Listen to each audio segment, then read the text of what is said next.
আজকে আমি সিম্বলিক লজিকের একটা বিষয় নিয়ে আলোচনা করব। চলুন আমরা বোর্ডে যাই।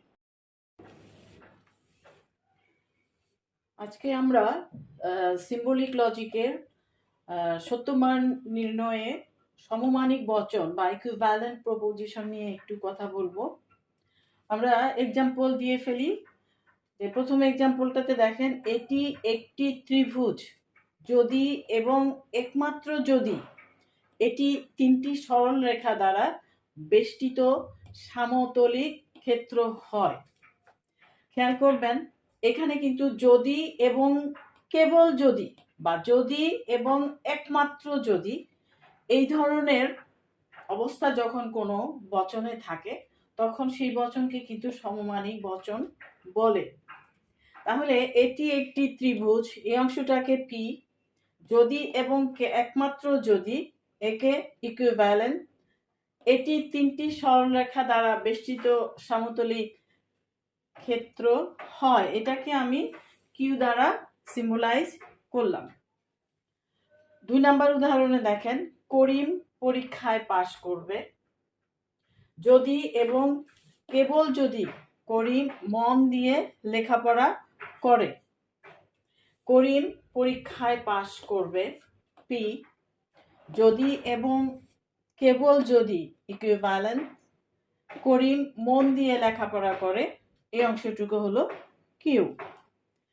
এখন সত্য মান নির্ণয়ের ক্ষেত্রে সমমানিক বচনের যে নিয়ম সেটা আমরা একটু দেখি।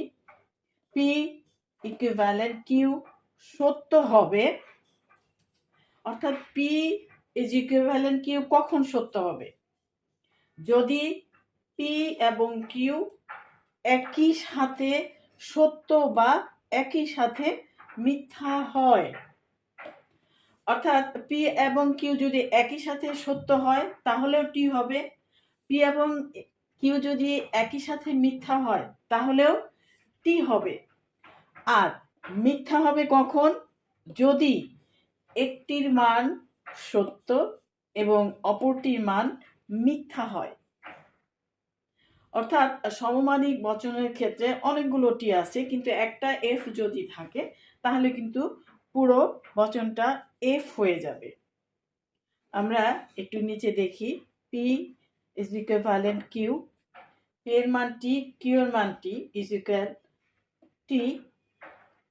দেখেন, খেয়াল করুন, একটা টি একটা এফ, তার মান হয়েছে এফ।